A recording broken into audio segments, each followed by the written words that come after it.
Hey everyone, Chris here, the RC Geek. This week we are talking about the VQ Warbirds 110-inch B-24 Liberator. Now this is an airplane I actually had done a full review for Model Airplane News magazine, and I never intended actually for this flight review to take as long as it actually did. I ended up getting sidetracked, and with the written article and stuff, there's only so much I could do ahead of time, and so that's obviously come and gone.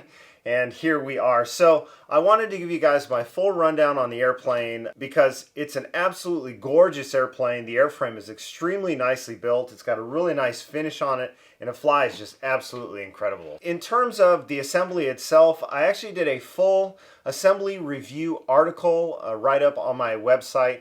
And so you can check that out at thercgeek.com. I do have a link in the description. You know, the fit of the airframe, the way it all goes together was really easy. It was very good, very nicely done. It's a really nicely built airframe that you get.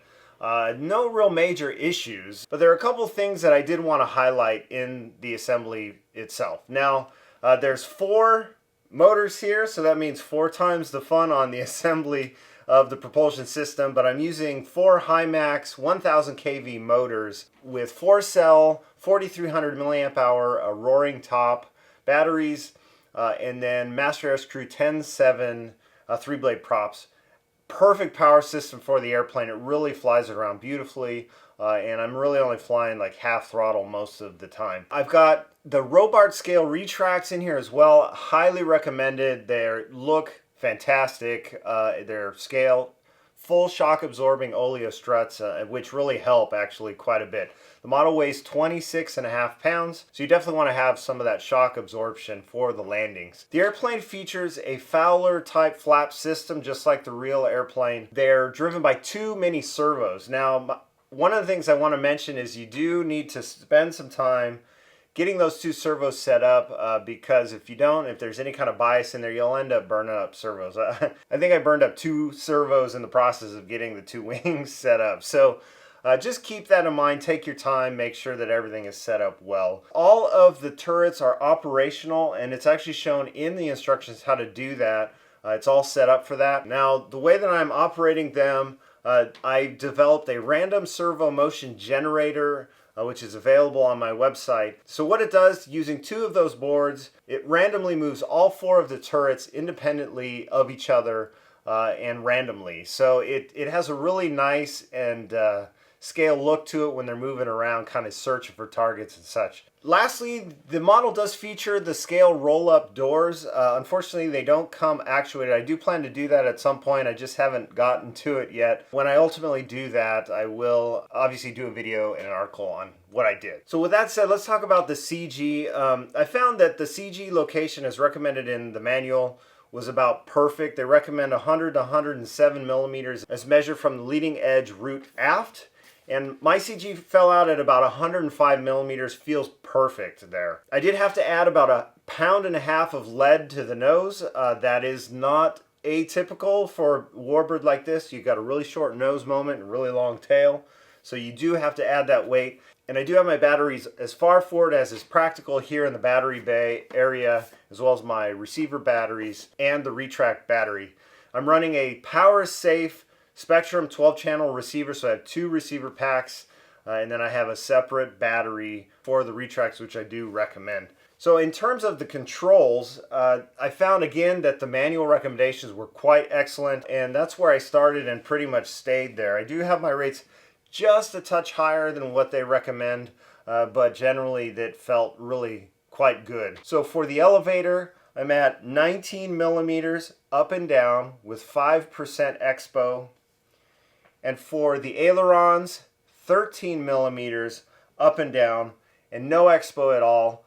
Also, when I flew the airplane on the first flight, I noticed that I was kicking the rudder around quite a bit. You can visually see the adverse yaw from this large Davis wing. So to reduce my workload in flight, I actually added a 25% aileron to rudder mix.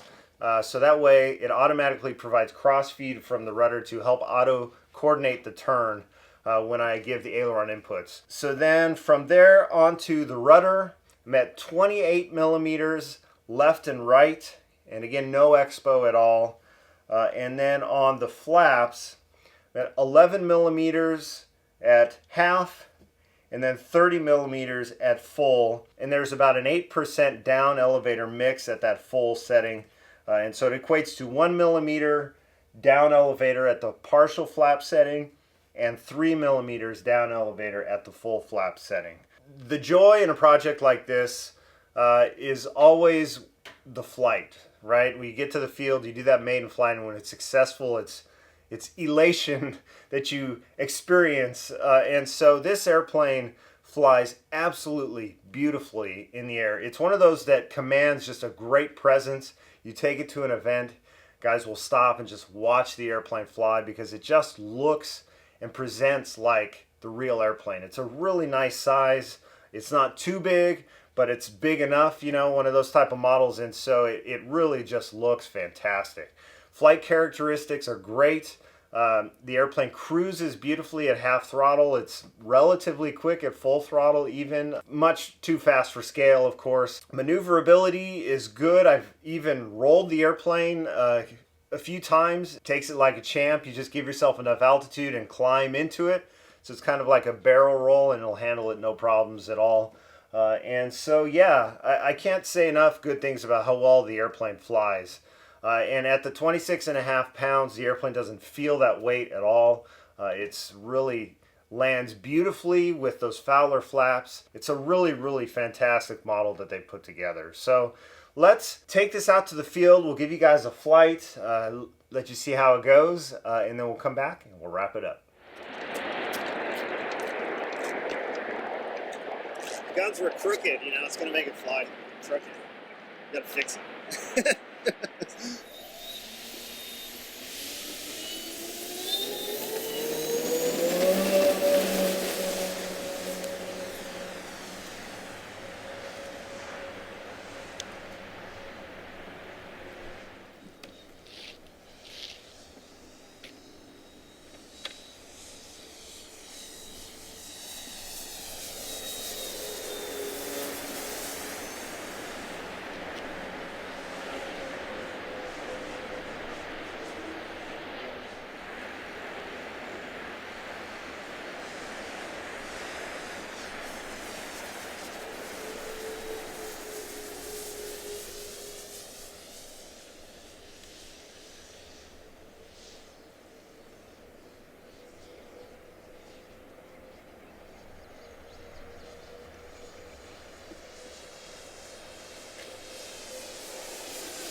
my timer, I never got it past like half throttle for the first, I don't know, a few laps, and my timer never started because I have it set at like 60%, so I had to manually set it on like the third pass. I like it. Me gusta.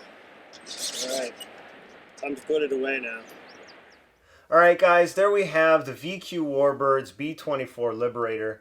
Again, this is just a beautiful flying airplane that looks fantastic. You've really got this nice covering on the airplane. It's a real keeper and one of those models that you keep around to take out specifically to events because it's just such a cool airplane.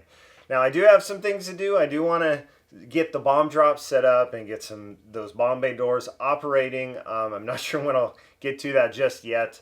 But I do want to do that ultimately. That's it, guys. Thanks so much for watching. Don't forget to follow along on social media at the RC Geek. Subscribe. And until next time, I'll see you at the field.